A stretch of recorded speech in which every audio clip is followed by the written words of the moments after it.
আমরা যেখানটায় মুস্তাফিজের পারফরমেন্স দেখার জন্য অধীর আগ্রহ অপেক্ষায় থাকতাম, যখন তিনি শেষ ম্যাচটা খেলে গেল, আইপিএল কে বিদায় জানিয়ে দেশে প্রত্যাবর্তন করলেন, jointly he was the highest wicket taker, Chennai Super Kings এর হাইয়েস্ট উইকেট টেকার। সেই মুস্তাফিজ এবার নেই, সেই আলোচনা আমি আসবো।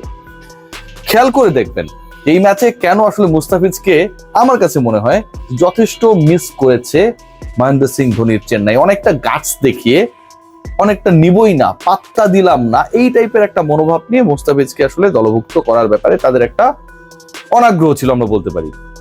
এখন পারফরমেন্স নিয়ে আলোচনা করার সুযোগ নেই। মুস্তাফিজ গেল আইপিএল যখন এন্ট্রি করেছিল, তার আগে তার পারফরমেন্স খুব একটা সুবিধার ছিল না।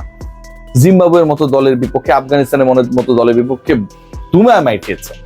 সেই মুস্তাফিজকে তো খেলিয়েছে চেন্নাই, সেই মুস্তাফিজ 14টা ম্যাচ খেলেছে। তো এই যে এতগুলো ম্যাচ মুস্তাফিজ 14 উইকেট পেয়েছে, এতগুলো ম্যাচ যে মুস্তাফিজ ফাইনালি খেললো এবং খেলে এত ভালো করার পর দেশে প্রত্যাবর্তন করলো, সেই পার্টিকুলার ক্রিকেটারকে তারা ধরে রাখেনি।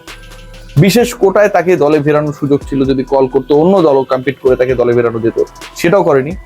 চিপকের মাঠে, ঘরের মাঠে যেই ক্রিকেটার চেন্নাইয়ের হয়ে সবচেয়ে ইফেক্টিভ ছিলেন গেল মৌসুমে, সেই ক্রিকেটারকে তারা দলভুক্ত করেনি। এবং আজকের এই ম্যাচে চেন্নাইয়ের মাঠে চেন্নাই যখন খেলতে নেমেছে, যখন আরসিবি 196 রান পোস্ট করেছে, মুস্তাফিজের বোলিংটা যে আসলে মিসিং ছিল, মুস্তাফিজ থাকলে যে এই রানটা অন্যরকম হতে পারতো, সেই ব্যাপারটা ভাই প্রতিষ্ঠিত হয়ে গেছে। আপনি দেখুন না, তাদের যে বোলিং ডিপার্টমেন্ট, মহেশ পাতি রানা 4 ওভারে 36 রান দিয়েছেন, 2টা উইকেট নিয়েছেন, একদম শেষে বল করতে এসেছেন। আপনি যদি খেয়াল করে দেখেন, আশ্বিনকে বল করানো হয়েছে, তার ইকোনমি হচ্ছে 11। আপনি যদি খেয়াল করে দেখেন, স্যাম কারেন, তিনি প্রথমত এত আগে কেন ব্যাট করেন, মানে এত উপরে তাকে ব্যাট করানো হয় কেন, এটা নিয়ে আমার যথেষ্ট প্রশ্ন রয়েছে। তিনি বল করেছেন, তিনি 3 ওভারে দিয়েছেন 34 রান, কোনো উইকেট পায়নি, 11.5 মতো হচ্ছে তার ইকোনমি। সো এরকম একজন বোলার বা এরকম একাধিক বোলার যারা ধুমিয়ে রান দিয়েছে, সেই জায়গায় তো মুস্তাফিজ অন্তত ওই মাঠে ওই উইকেটে একজন ভিন্ন কিছু হওয়ার সক্ষমতা রাখতেন।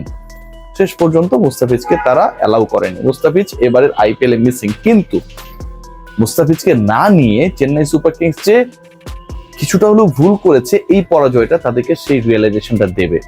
একটু পরে যখন ধোনিরা ঘুমাতে যাবেন, থিঙ্ক ট্যাঙ্ক হিসেবে যারা কাজ করবেন, ডেফিনেটলি মাথায় কাজ করবে, they were short of a bowler like Mustafiz, specially in the field of wicket of Chipko.